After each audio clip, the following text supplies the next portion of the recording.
welcome to Friday. Today we have some flexibility built into our training camp schedule. These days that precede our two padded practices are generally pretty tempo down days. But with two joint practices coming up and what I know is going to be, I know what we need to get to go be able to compete early in the season, and felt like another padded practice was in the cards. And so our flexibility with the schedule allows us to add it, and I'm excited to get out here and grind a little bit today. With that, I'll let you guys go ahead. When you've talked obviously about throwing a lot at Cam and focusing on the long-term development that'll help him. In the short term, do you have to be concerned at all with if he might get frustrated at, he's not used to probably struggling much at all? Do you have to balance that a little bit at all? There's definitely a balance. I like the frustration part of it to some degree. It gives you a chance to work through it, because I can promise it's going to be frustrating during certain points of the season. That's just the nature of the position. So it's not a negative to me. I think it's a good thing. And we can work through those frustrations, and you can figure out why. What are you frustrated about? What makes this frustrating for you? And how do we head this off when it actually comes for real? So all of these things are really great experiences for Cam from top to bottom. And I think growth comes from struggle, and I think struggle is a good thing. I think for all young players, but we all know what's coming, and we know what it's going to look like, and how hard these NFL seasons are. And I think it's good to callous yourself for that. He's talked about how much confidence he has that things that have worked for him in the past will continue to work. How do you kind of balance letting him have that trust in himself versus kind of teaching him that some things might not fly at the pro level? It's just like that. There's certain things that he's used to doing from the college football world, from the field spacing and the coverage styles you see, that really don't translate to this level, and that's okay. There's nothing wrong with that. But there's certainly things that he feels like, I'm used to this particular thing, but it doesn't look the same as I remember it looking, and that's all right. That's just the difference between college football and NFL football. There's the more coverages, more volume, less space. These underneath defenders are so much more experienced. And one of the things that I try to convey to him is that you got 17 games that's guaranteed for you as an NFL player, and you're going to face 17 of the best inside linebackers and underneath coverage players in the world. And so it frames your reference a little bit more when you understand how good these guys are at recognizing and diagnosing. They're quarterbacks on defense, and so it's good for him. It's a good conversation to have, and it's a good learning experience for him to get through. Receptive to that so far? Oh, absolutely. Kind of learning? No, he's still learning. There's a lot to learn. There's a lot that we're working through, which is exactly where I would expect him to be at this point. And it's been great. I think he's had fun with it, and we've enjoyed coaching it. Those interceptions, like right there in the middle of the field, taking out the tip ones, is it a case where each one has its own particular story, even though it's like in the same area of the field? Yeah. Or have you seen him make the same mistake once or twice?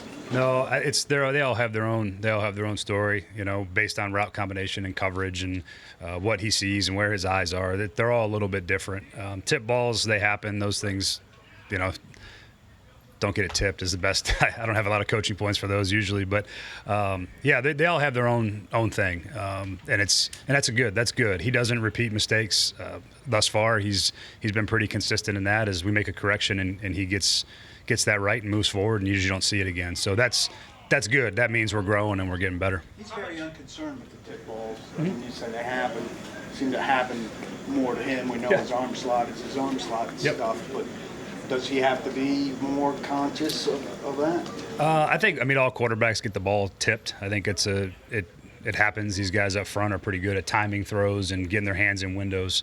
Two of the tip balls really came off RPO looks, which are easy to coach off of. It's a little bit different pocket, and when you're blocking for a run and reading a pass, the rush can get a little bit closer than normal. So those are things we're coaching and working through. I don't, at this point, no sense to be alarmed by any tip balls at this point. It's kind of part of playing quarterback. You've talked a lot about Cody Barton, and what are you seeing from other guys competing next to him? Really good things from James Williams. He's shown up. This padded portion is important for him. he started to read and react and be more physical inside, which has been good to see. I think Cedric Gray's done a really nice job. Anthony Orgy's done really well. So there's good competition there. These guys are coming along. They're doing what's asked, which is what you like to see. And they're starting to make some plays inside. And they go 2 days into pads. We're in a good spot. We keep rolling. You talked about missing sacks a lot last year. A lot of the guys have talked about that concept of rushing together this year. How do you sort of explain that, and can that help in? Yeah, it definitely can help. There's how you deploy your pressure package when you pressure the quarterback. When you four-man rush is some of the things that we didn't do a good enough job of is just balancing the rush, giving quarterbacks lanes that they didn't need to have. One of the things that you see too is when you're a bigger, heavier front, the idea of trying to crush the pocket and take the tackles and push them back and try to push the front, so everything sort of condenses on a quarterback. They don't really like that from my experiences, and quarterbacks don't respond well to a solid push from the interior. You can deal with edge rushers. You can help on the edge.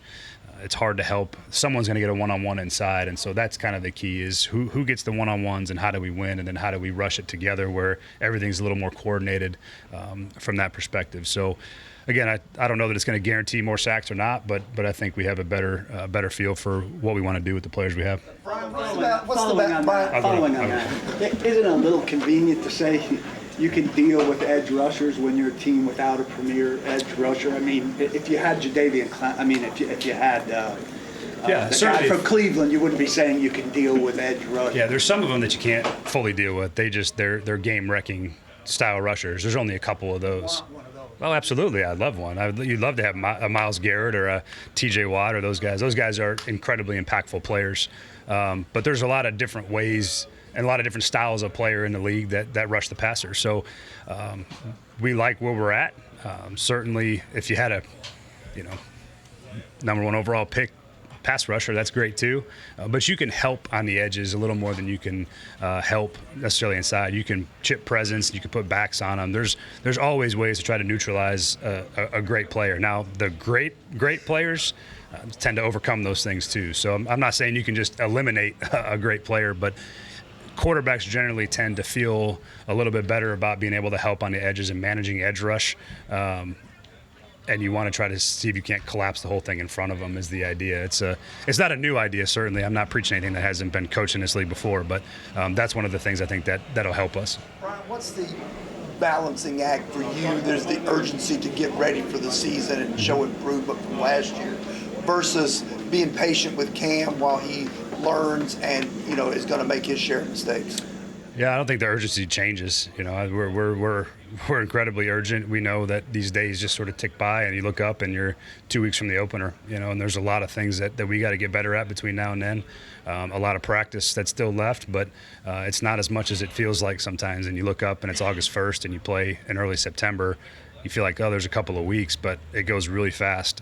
So our urgency is very high, and our urgency to correct mistakes is also very high. So there's a patience part, but we're trying to get everything ironed out as fast as humanly possible. So when we're ready to go play, particularly the first month of the season, we feel like we're in a good spot. So patience is part of it, but our urgency sort of supersedes that. We're trying to correct and get to a point where we can play good football as fast as possible. Maybe along those lines, Brian, like when you said that you felt like an extra padded practice was in the cards, is that a result of something maybe you haven't seen through the first couple of padded practices that you need to see more of? No, it's just the work. We just need more padded work at this point, especially, again, when we're a week away from going against another team. Felt like it was probably the right decision for us just to get another practice in pads. It won't be as long as some of our normal long padded practices, but to put the pads on and get another day worth of banging in there, I think is going to be good for us. How do you justify the passion, the urgency that you've seen from these guys day to day? Oh, they've been incredibly urgent. Our competition in practice has been high level. The urgency in the meeting rooms, the urgency on the field, it's been super competitive. Those things I've been very pleased with. Obviously, you guys have Mainly personnel conversations, but what's the dialogue like with you and Mike and Chad when you guys have the first waiver claim, but you see the news of somebody like Terry McLaurin asking for a trade, and kind of where you guys are as a roster? Yeah, those conversations are always ongoing, with players from all over the league. Certainly not commenting on anybody who's not on our roster, but we look into everything. I mean, they're constantly looking through. I mean, they probably watched that preseason game last night 6 times trying to see what players are on those 2 teams that could be available. So it's part of the process this time of year, and we communicate all the time about our players, about practice that day, about potential waiver claims as they start to come up. All those things are ongoing conversations, and we got a great rapport, between Mike and I and Chad and Ziegler. We do a really good job, I think, from that standpoint of communicating where we might have some needs still and where we still need to improve our roster and where the things are improving. So it's been a pretty cool working relationship. Ridley practicing today? Yeah, so Ridley won't practice today. It is not injury related. We're gonna rest him today. It was just cramps. The calf was just cramps. There's nothing to report there, but we are gonna rest him today just for the sake that we're going 3 days in a row. So we'll take him a day off, and I might rest another guy or 2 over the next couple of days. I'll let you know who those are and when I do it. And then the other one is Sweat. Sweat won't practice today. He's kind of day-to-day at this point. Cam, he had categorized the offense as mid. Yeah, what does that mean? I'm assuming it's mid-level, average, or below average. Yeah. Because he didn't seem happy when he said it. But where do you categorize this offense as far as where you guys are now? And is it kind of a case where the defense tends to just start ahead of pace naturally? I think we've been back and forth, truthfully. I think it's been a good competition. I think defense has had some good moments. I think we have as well. I think it's hard to see out here at practice, but I think our run game has really improved. We've had some nice runs that have gotten ripped off that I'm encouraged by.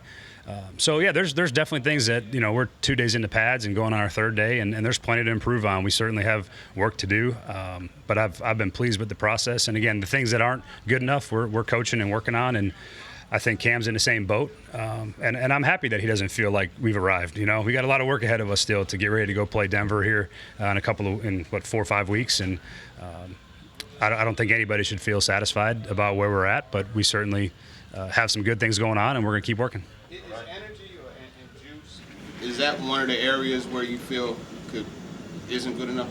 No, I don't feel that at all. I think our team's focused, and I don't know what energy looks like for you guys, but I know what I feel and what I see in the practice portion. Guys compete. We're focused. And there's not a lot of BS going on, and I think that the style of practice and the way these guys work is pretty straightforward. There's not a lot of extra with it, and I like that about our football team.